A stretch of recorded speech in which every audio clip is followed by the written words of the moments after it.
Eu queria convidar você a abrir sua Bíblia, mesmo sentado, no livro de Atos, capítulo 19, a partir do verso de número 10.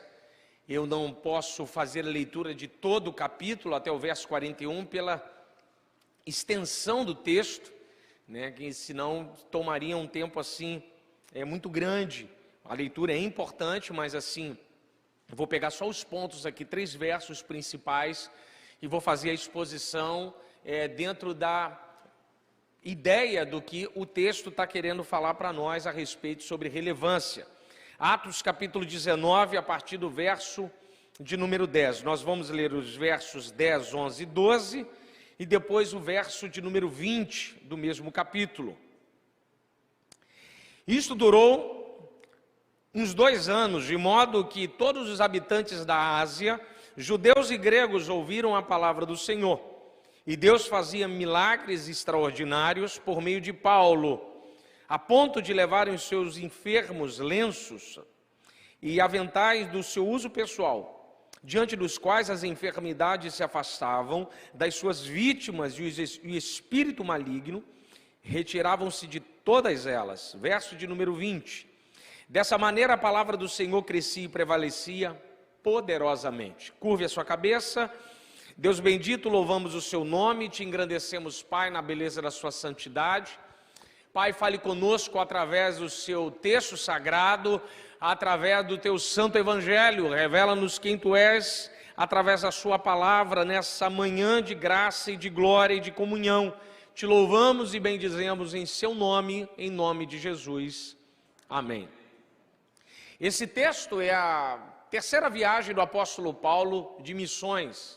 Inicia lá em Atos 18, 23 e vai até Atos 21, verso de número 15. Essa parte da viagem aqui, o apóstolo Paulo ele vai desembarcar na 4ª maior cidade do Império Romano. Um grande desafio do apóstolo Paulo, ele já tinha passado por alguns desafios extremamente extenuantes, como para mim, no meu ponto de vista, eu já falei isso para alguns amigos e sempre defendo isso, quando eu falo a respeito de viagem missionária e falo sobre homilética. Quando Paulo, para mim, prega ali na segunda metade de Atos dos Apóstolos, eu entendo que Atos tem 2 divisões, Atos capítulo 15, a primeira divisão, quando o cristianismo vai ser tirado de dentro do mundo judaico, e Atos capítulo 17, quando o cristianismo vai ser tirado de dentro do mundo pagão.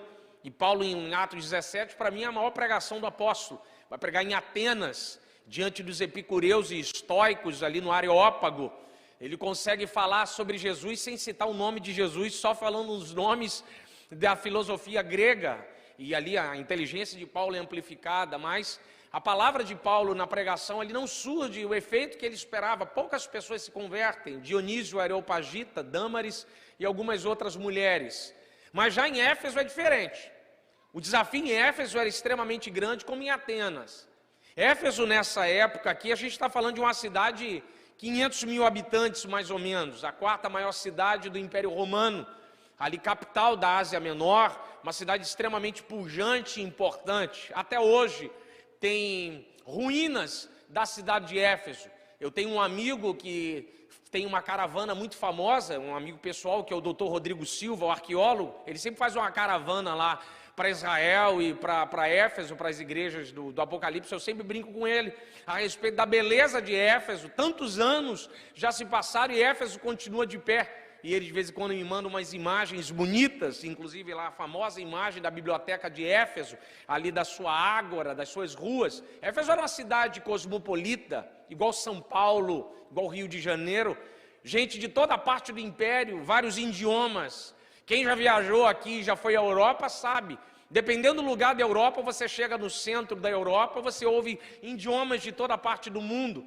Eu não fui tanto para dentro da Europa, mas fiquei só em Portugal, rodei algumas cidades principais ali de Portugal. Quando você chega em Lisboa, você encontra idiomas de toda parte. É marroquino, é sírio, é gente é senegalês, é brasileiro, é americano. Brasileiro é fácil, você vê camisa do Flamengo e camisa do Brasil, você já sabe, é brasileiro. Mas os senegaleses, é tudo pelo idioma, você já sabe, nossa, é uma série de idiomas. Assim era Éfeso. Você chegava em Éfeso, tinha gente de toda a parte do império. E Paulo, quando chega lá em Éfeso, se você quiser olhar aí na sua Bíblia, lá no início do capítulo, ele chega e já tem um homem chamado Apolo, um grande pregador, um homem que falava bem, culto. Alguns autores, como Albert Vanhoe, que vai escrever para mim o melhor livro sobre Hebreus, Vanhoe vai fazer inclusive a defesa, que provavelmente foi Apolo que escreve a epístola aos Hebreus. Apolo estava ali à espera de Paulo, já estava ali, porque Priscila e Áquila já tinham passado na cidade de Éfeso.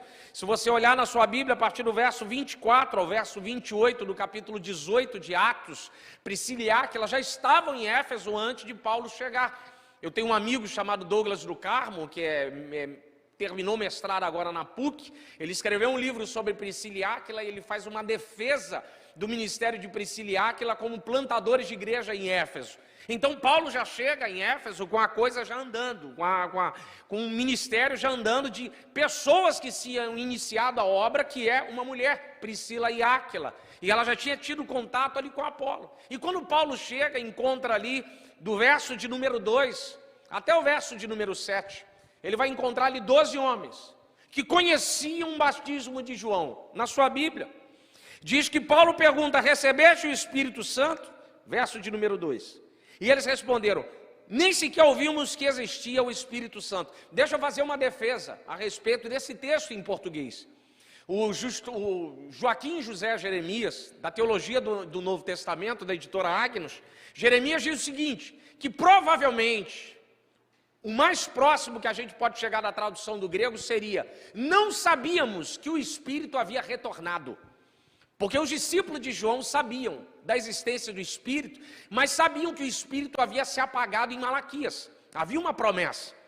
O Espírito ele retorna em João Batista depois de 400 anos de silêncio. E a gente sabe que o Senhor volta a falar através de João Batista. Lucas, que é o autor carismático, Lucas e Atos, você sabe disso, é o autor que mais cita sobre o Espírito Santo, vai falar a respeito disso. Havia então um conhecimento. No que o texto quer dizer, não ouvimos que existia, seria mais ou menos assim, não sabíamos que ele havia retornado. Então o texto vai dizer que Paulo coloca a mão sobre eles, põe as mãos e eles recebem o Espírito Santo. E começam a pregar e a profetizar. Isso é fantástico, porque Paulo está chegando em uma localidade onde a magia negra é muito forte. Os livros e papiros mágicos de Éfeso eram muito conhecidos. F.F. Bruce, de Paulo, apóstolo da graça, vai falar sobre isso. Os papiros de Éfeso eram mais conhecidos do que o templo da Diana dos Efésios, que a gente vai ver um pouco mais para frente. O desafio de Paulo, ministerialmente missionário, como igreja, implantar uma igreja ali não era um trabalho fácil. Então o que Paulo vai fazer? Paulo não vai utilizar o que ele tem na mão de matéria, dinheiro. Paulo não tem recurso. Paulo é missionário e fazedor de tendas. Paulo não tem estrutura. A Bíblia na época não tem folha ainda, era em rolos. Imagina você andar com 66 rolos de Isaías debaixo do braço. Você não tem como. Então eles não têm essa mecânica que nós temos, mas eles tinham o que nós temos, Espírito Santo. E esse aí não mudou.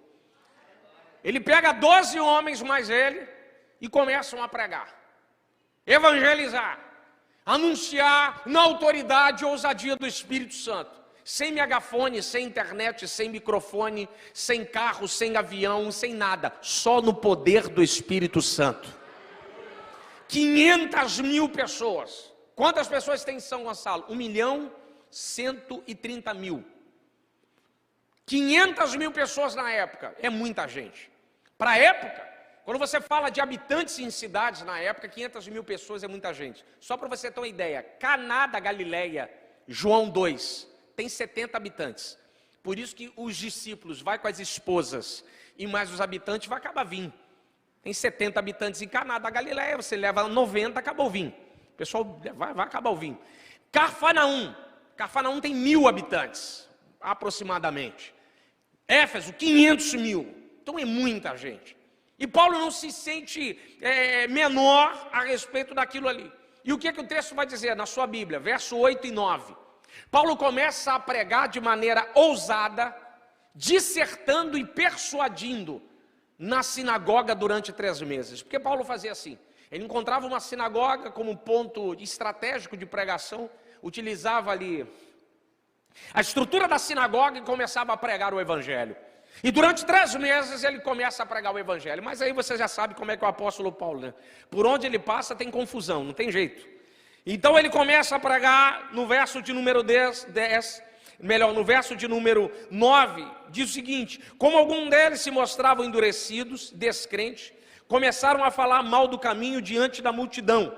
Os judeus começam a se sentir com inveja do ministério do apóstolo Paulo e botam o apóstolo Paulo para fora junto com a sua turba. Vai embora daqui, a gente não quer mais você.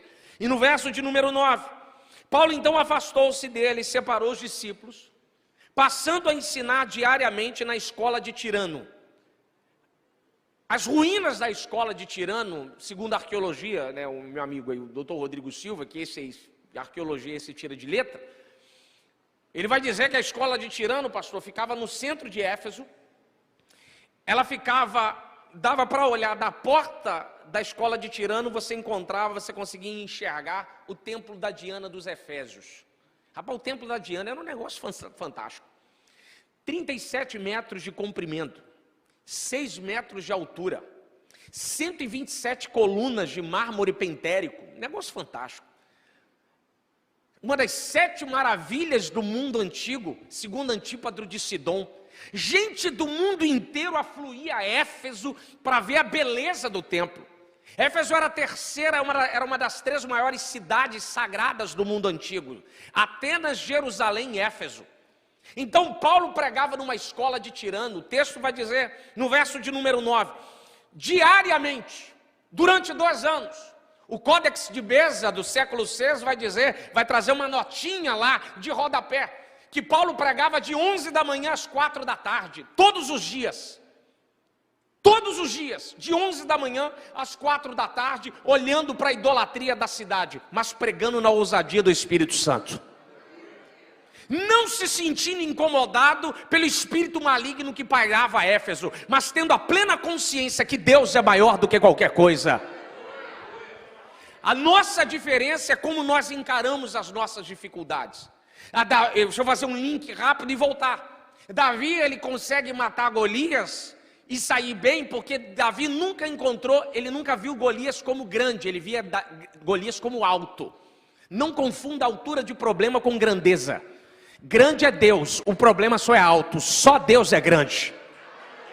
Aleluia. Aleluia. Então ele fica ali durante 2 anos, pregando o evangelho, anunciando o evangelho. O que o texto diz? Na sua Bíblia aí, ó. Durou por um espaço de 2 anos. Claro que vai ter uma hipérbole aí de Lucas. Todos os habitantes da Ásia, judeus e gregos, ouviram a palavra do Senhor e Deus fazia milagres extraordinários por meio de Paulo.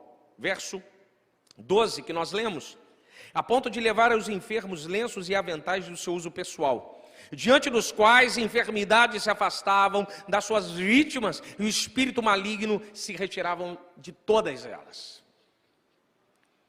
2 anos pregando o evangelho e a palavra crescendo, e o povo se arrependendo, aleluia, e Deus operando. Uma igreja relevante, ela prega o evangelho não preocupado com nada que está lá fora. Ela prega o evangelho sabendo quem está aqui dentro. E ela prega o evangelho. E o lanche é pregar o evangelho. E Paulo anunciava. Os espíritos malignos saíam. No seu texto sagrado, se você olhar na sua Bíblia, no verso de número 19, o texto vai dizer, também muitos que haviam praticado magia, traziam os seus livros e queimavam diante de todos, calculando um valor que chegou a 50.000 peças de prata.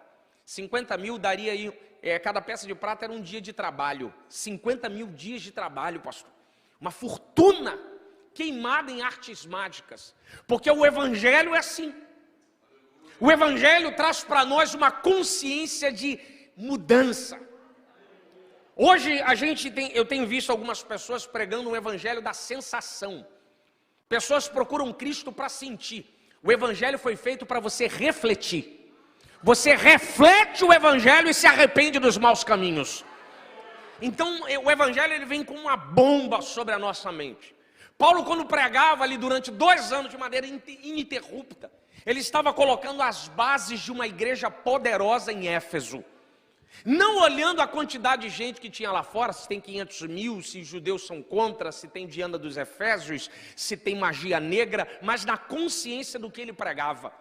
E essa pregação fez tanto efeito, que a gente acabou de ler, que as pessoas se arrependiam, pastor Érico, do que tinham feito, da magia negra, e queimando seus livros, porque o evangelho faz isso, o evangelho causa em nós esse choque. A verdade, quando entra, ela vai tirando de nós toda a mentira.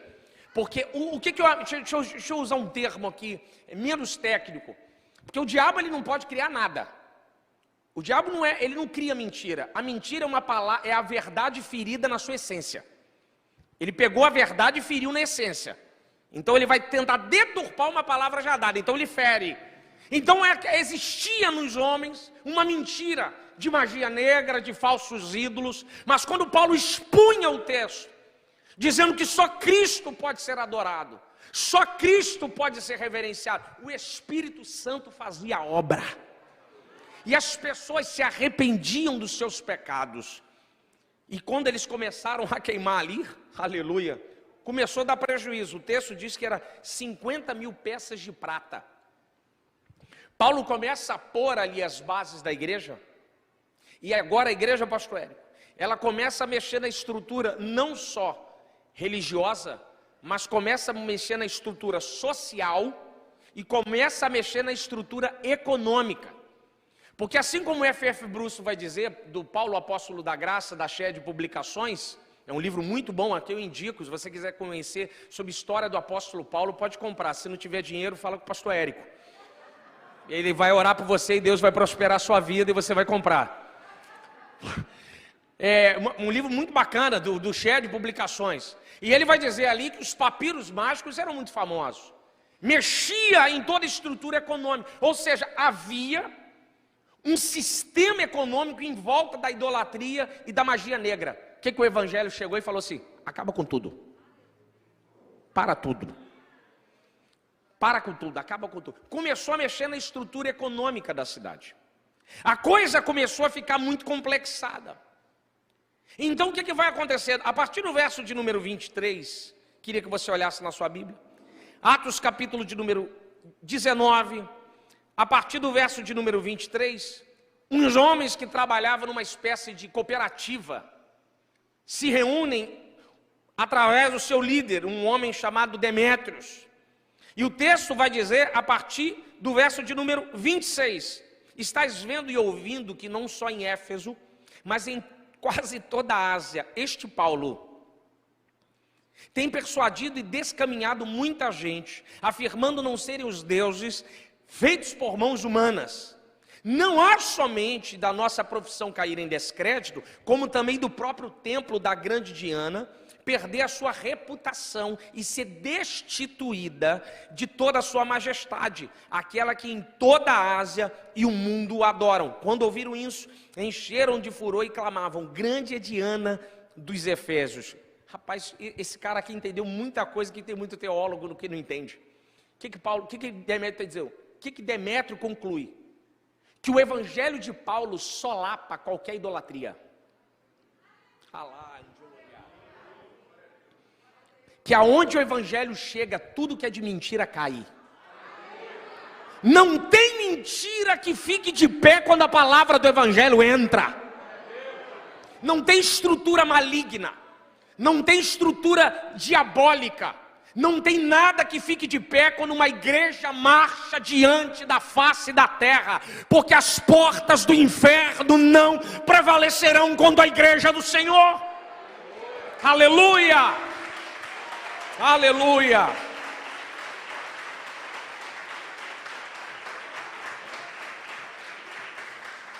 E o que acontece? O que acontece? Acontece isso aí. O templo da Diana dançou. Éfeso se torna o centro irradiador da cultura cristã na Ásia. Aí você põe as cidadezinhas ali do lado: Esmirna, Pérgamo, Tiatira, Filadélfia, Laodiceia. Como é que essas cidades vão se convertendo? Colossos, Éfeso. Primeira carta do Apocalipse é para quem? Igreja de Éfeso. Quem pastoreou Éfeso? Provavelmente, apóstolo Paulo, que é o primeiro, a gente sabe que está no texto. João, do Apocalipse, um dos pastores. Provavelmente, Apolo, alguns autores, inclusive N.T. Wright defende. Provavelmente, Apolo foi um dos pastores. Éfeso se torna uma grande igreja. Timóteo pastoreou a igreja de Éfeso, 1ª e 2ª Timóteo. A igreja de Éfeso se torna uma igreja pujante, enorme, e começa a influenciar nas esferas da sociedade de Éfeso: política, cultura, arte, economia, social. A igreja entra e começa a mudar o que está lá fora, porque o sal não fica no saleiro, o sal para funcionar tem que ficar fora do saleiro. Então o sal do lado de fora começa a mudar as infraestruturas. A Ásia começa a ter uma transformação, aquele pedacinho, por causa do Evangelho. Toda a cidade começa a abandonar Diana, aleluia, e correr para Cristo. Atos 20, verso 31, vai dizer que Paulo ficou 3 anos em Éfeso. Foi o seu tempo mais longevo em uma cidade, implantando uma igreja de relevância. Porque uma igreja relevante, ela não está só preocupada com ela muda toda a atmosfera do lado de fora. Ela sai daqui e muda todo o ambiente do lado de fora. Ela influencia todas as coisas do lado de fora. Por isso que quando eu estudo sobre igreja relevante, principalmente a igreja de Éfeso, eu me lembro logo do movimento da Reforma. Quando você vê lá em 1517, Martinho Lutero, a sacada de Lutero da Reforma Protestante é um negócio fantástico. Porque a igreja católica, durante muito tempo, ela trabalhava ali o dualismo platônico. A matéria é má, mas o espírito é bom. Isso é o dualismo platônico.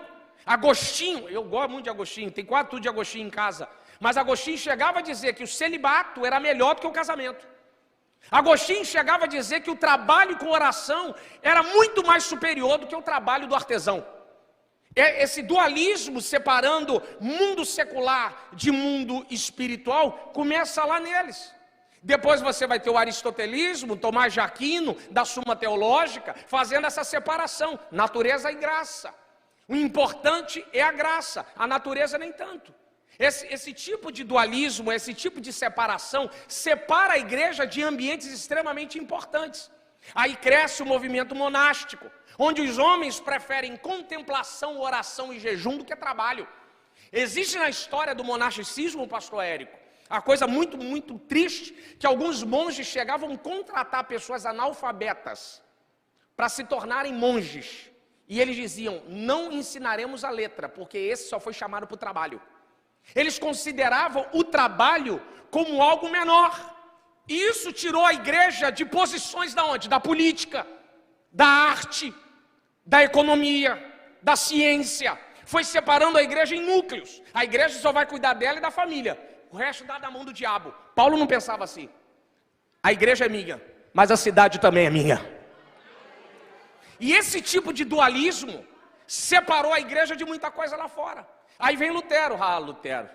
Lutero vai utilizar um termo chamado vocação, que os padres diziam o seguinte, vocacionado, padre, feira e monge. Lutero não, vocacionado, padre, feira, freira, monge, fazendeiro, comerciante, artesão, agricultor, todo mundo é vocacionado. Um é para pregar e o outro é para trabalhar, mas tudo é para a glória de Deus. Ele não via diferença entre quem prega e quem trabalha. Aleluia. Ele não via diferença entre quem servia a comunidade e quem trabalhava na igreja. Ele não via esse tipo de diferença. Aí quando você anda um pouquinho mais à frente do escrito dele, ele vai utilizar um termo chamado máscaras de Deus. Isso aqui você pode até pesquisar e anota aí, máscaras de Deus. É muito bonito, esse conceito dele. Quem trabalha isso agora é Roger Scruton, o rosto de Deus, um filósofo que infelizmente faleceu, acho que ano passado. Ele é conservador, uma linha muito bacana, o seu escrito. Lutero vai dizer sobre máscara de Deus o seguinte, que existem homens que são usados por Deus para cuidar da criação de Deus. Um exemplo, o médico, provavelmente você foi atendido por um médico, talvez, que não fosse cristão, fosse ateu, de uma outra religião, mas Deus usou ele para cuidar de você. Isso é a máscara de Deus, é o agir invisível de Deus na criação para cuidar da sua criatura. Aleluia! Ele vai ampliar o texto e vai falar sobre graça comum e graça especial. A graça comum é a graça do dom, é a graça do talento. A graça especial é a graça salvífica. Aí quando você anda mais um pouquinho para frente, você vê Calvino. Calvino, eu só anotei aqui a data para me lembrar, 1529, quando ele chega em Genebra. Genebra era um negócio terrível, um caos, uma coisa assim maligna que havia em Genebra. Quando ele chega lá, ele transforma Genebra. A academia que ele começa, a Academia de Genebra, se torna hoje, hoje é a Universidade de Genebra, uma das mais importantes do mundo. O conceito da cruz vermelha nasceu do pensamento de Calvino. O lema de Genebra é post tenebras lux, antes trevas, agora luz.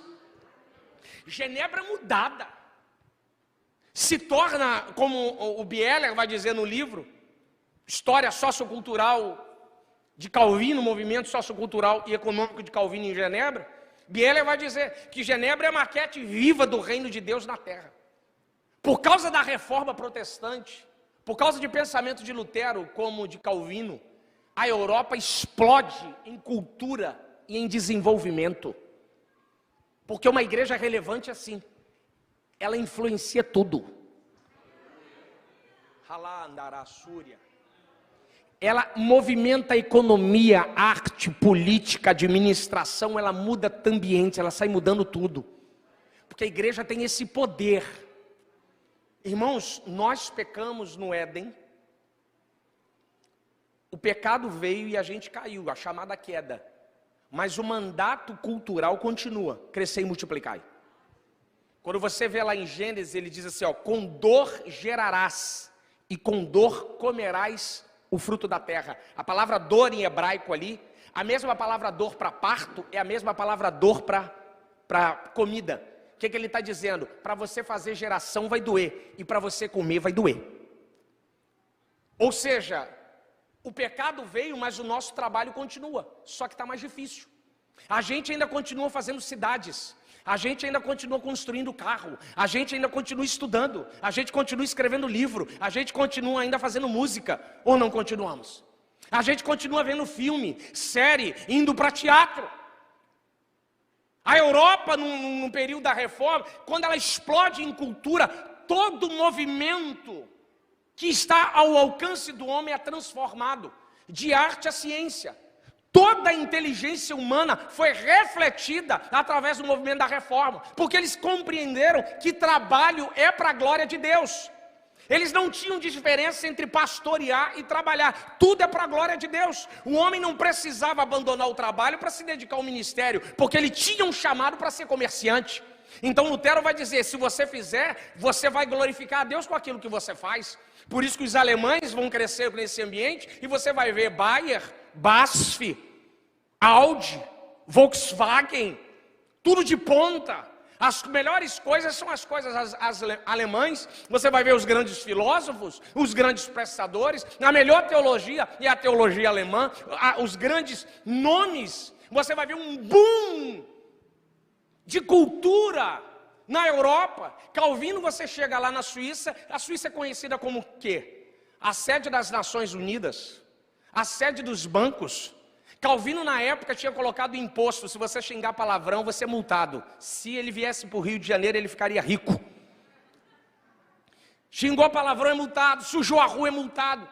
Quando as parteiras trabalhavam com porco, algumas parteiras trabalhavam com porco, aí ele falava assim, as parteiras não podem mais trabalhar com porco, só vão trabalhar no auxílio materno com as mães. Ele fez a taxa de natalidade subir e a taxa de mortalidade descer.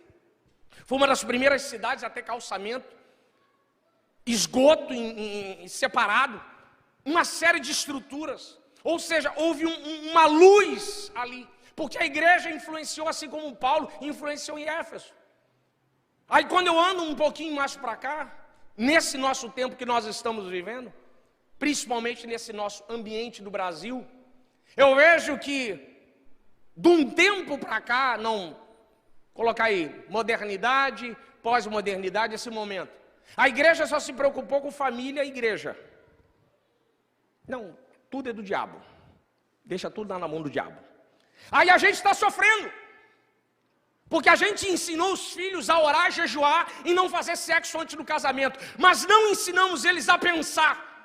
Aí mandamos eles para a universidade, são engolidos pelo marxismo, tragados, são engolidos, jovens se desviando em contato com a universidade federal, estadual, porque não estavam preparados para o debate do mundo lá fora. Mas eu creio numa igreja relevante. Eu creio que essa igreja durante 15 anos tirou muita gente das trevas e colocou na luz. E colocou gente lá fora para influenciar a sociedade, economia e todo tipo de estrutura. O que nós precisamos como igreja, o que a gente precisa entender é que aquilo lá está na direção errada. A estrutura é de Deus, mas a direção é errada. A estrutura pertence a Deus, mas a direção está na mão do diabo. Eu creio que em nome de Jesus, Deus pode levantar pessoas aqui, juízes, promotores, médicos, aleluia, bons políticos, gente que vai influenciar a nossa cidade. Eu sou habitante aqui dessa cidade. São Gonçalo é um dos municípios com mais de número de igreja por metro quadrado. Nós somos um dos maiores índices de violência do estado. Tem rua, se você não acender farol, piscar alerta, botar a mão para o lado de fora, acender fogueira, você não entra. E na mesma rua, 3, 8, 10, 20 igrejas. Eu fico assim, o que está acontecendo? O que é isso que a gente não consegue fazer uma transformação da cidade lá de fora? Quando o pastor Érico me passou esse tema, eu falei, pastor Érico, ele compartilha da minha mesma ideia. Que uma igreja relevante pode mudar a estrutura. Oh, aleluia!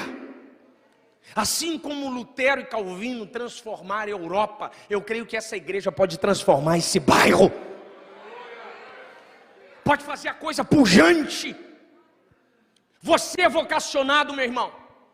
Talvez você não saiba pregar, mas você sabe fazer alguma coisa. Você é um bom comerciante. Você é uma boa dona de casa. Que Lutero vai dizer isso. Que dona de casa também é uma vocação. É um chamado de Deus para ela. Vocação não é só pregar e pastorear. Vocação é para ser comerciante, vendedor de plano de saúde, motorista de ônibus, diarista, office boy, profissional de marketing, advogado. Talvez você é um profissional que Deus vai usar você lá na sua empresa. Tem muita gente que pensa que ser profissional de Deus na empresa é pregar o evangelho. Não, não é isso. É trabalhar de uma forma que as pessoas olhem para você e vejam a luz de Deus sobre a sua vida. Aleluia! Aleluia!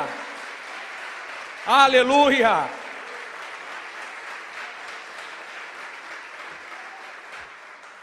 É isso que nós estamos precisando.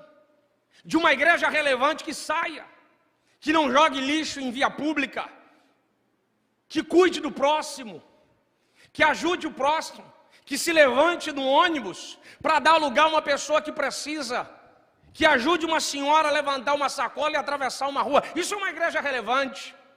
É uma igreja que abraça, é uma igreja que envia, é uma igreja que ora, é uma igreja que põe a mão no bolso e ajuda o próximo, porque sabe que o que ela tem não é dela, pertence a Deus, porque o Pai não é meu nem é seu, o Pai é nosso. O pão não é meu nem seu, o pão é nosso. Aqui não tem nada de ninguém, aqui é tudo nosso, para a glória do Deus Pai Todo-Poderoso. Então eu creio nessa igreja relevante. Você que é comerciante aqui no Porto da Pedra, trabalhe com afinco, porque você só está lá porque Deus te colocou lá. E Deus te colocou lá para um propósito. Vá para a universidade, mas Deus te colocou lá para um propósito. Vá para lá e seja o melhor aluno para que a glória de Deus se manifeste através da sua vida. Seja um bom médico, um bom engenheiro, um bom enfermeiro. A igreja precisa de profissionais lá fora. O que é que a igreja está fazendo, pastor Érico? Ela vai tentar reparar o erro. Então vamos fazer político e vamos montar no Congresso. Porque eles vão ficar no Congresso e vão mudar a cultura. Se ler um cadinho vai entender que política é o espelho da cultura. Política não muda a cultura. O que muda a política é a própria cultura. A cultura que dá a voz da política. Ela que manda lá dentro. Você pode botar o melhor político lá. Ele vai fazer algumas leis, vai até conseguir travar algumas coisas. Mas a outra coisa vai passar. Daqui uns 4, 8, 10 anos passa. Por quê? A política ela não tem freio de mudar a cultura. Mas a igreja pode mudar. Porque nós somos o sal da terra e a luz do mundo. Paulo chegou sozinho naquela cidade. E 50 mil pessoas, segundo dados, de 50 a 80 mil pessoas se converteram em 3 anos. Rapaz, sem folheto, sem internet, sem live, sem microfone, megafone, Bíblia, mas só no poder do Evangelho. Só na pregação do Evangelho com a verdade. O que nós precisamos? O que é uma igreja relevante? É uma igreja que está em todos os níveis da sociedade. É uma igreja que se relaciona de maneira social com a sua família, mesmo a família não sendo cristã, mas você está lá no meio dela e o seu comportamento ganha todo mundo. Spurgeon dizia, pregue se não deem palavras, se possível ande, e no seu andar vai ficar notório que você é diferente de todos. O Evangelho é muito mais de exemplo do que de fala. Tem muita gente perdendo a posição porque fala muito e faz pouco, então fale menos e faça mais. Ande mais, sabe, manifeste a glória de Deus. E as pessoas vão começar a te identificar. Uma igreja relevante é assim. Eu preciso de um país, eu preciso de uma cidade. O meu sonho é entrar nessa cidade em paz. O meu sonho é não ficar com medo de chuva de março, fechando o verão, com medo de deslizamento de terra, e porque vai alagar os mesmos pontos da cidade que a gente sabe que alaga há 20 anos, e você sabe que sempre vai alagar, e as pessoas não fazem nada e botam muro na frente para impedir água, e cada ano que passa a água cresce mais. E todos os anos, a gente com a mesma história, fulano perdeu tudo, a água entrou, e a cidade não faz nada. E os nossos políticos? Infelizmente, não aqui o pastor Érico, que é um pastor sério, a igreja de Nova Vida, graças a Deus, tem pastores muito sérios, como o pastor Sandro, pastora Sandra, que são meus amigos pessoais. Mas algumas igrejas, pseudos pastores, que se ajoelham diante de Pilatos. Jesus preso, esbufeteado diante de Pilatos, e Pilatos diz para Jesus, tu sabe que eu tenho poder sobre ti. E Jesus diz assim, não, você só tem poder porque o meu pai lhe deu. Porque se meu pai não lhe desse, você não teria poder nenhum. A igreja não se ajoelha à política, mas a política se ajoelha diante da palavra. Uma igreja relevante é isso. Nós influenciamos. Nós saímos daqui influenciando amigos, cultura, comércio, artes. Eu creio em nome de Jesus, pastor. Eu creio em nome de Jesus que essa igreja vai ter juízes, promotores, delegados, médicos, cirurgião plástico, dentista, bons políticos, empresários.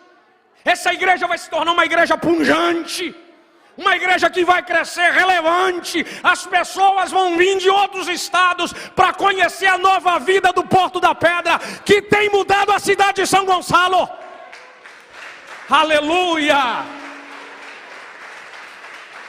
Aleluia!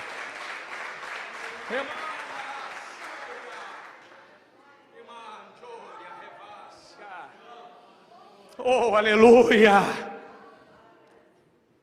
Você não vive em 2 mundos? Domingo, crente. Segunda-feira, trabalho. É um mundo só. Fé e razão andam juntos. O triste é quando eu dava aula em seminário, alguns seminários, pastor. Aí tinha uns professores que diziam, não, aqui dentro não tem fé. Eu falei, a gente está falando de quem então? Fé lá fora. Eu falei, então eu vou lá para fora. Porque Paulo em Romanos 12, 1 e 2 vai dizer que razão e fé andam juntos. Eu não tenho 2 roupas, só tenho uma só. Lavado e remido no sangue do Senhor. Eu não tenho 2 roupas. Eu trabalho com fé. Tenho os meus problemas de trânsito com fé.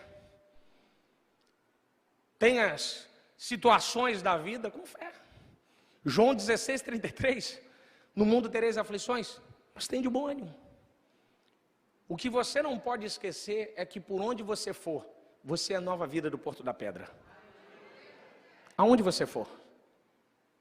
Cancún, vai tomando posse aí. Noronha, Lençóis Maranhenses, e aleluia. Suíça, lá em Bérgamo, ó, que maravilha, ó. Berna, Basileia, né, lá na Suíça, um lugar bonito demais. Aonde você for, você é a nova vida do Porto da Pedra. Nova Vida do Porto da Pedra não é uma instituição, é a casa do Pai sobre a sua vida. O CNPJ existe por algo humano, mas essa igreja está no coração de Deus desde a eternidade. Ela não está aqui porque o pastor sentou, não, e vamos botar uma igreja aqui, ó. Einstein dizia, Deus não joga dados. Ele não é aleatório, tudo é planejado.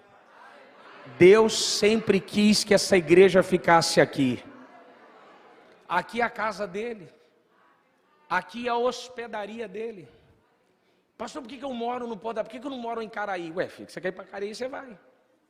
Você tem fé para ir? É só ir. Pode ir para lá, pode ir para o Leblon, pode ir onde você for. Mas aonde você for, você é a igreja de nova vida do Porto da Pedra. Manifeste a igreja de relevância lá, no seu ambiente de trabalho. Faça matemática olhando para Deus. Faça física olhando para Deus.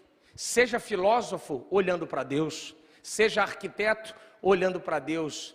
E já encerrando, como diz o apóstolo Paulo, Romanos 11:36, porque dele, por ele e a ele sejam dadas todas as coisas, glória eternamente a ele, amém. Que Deus abençoe a sua vida.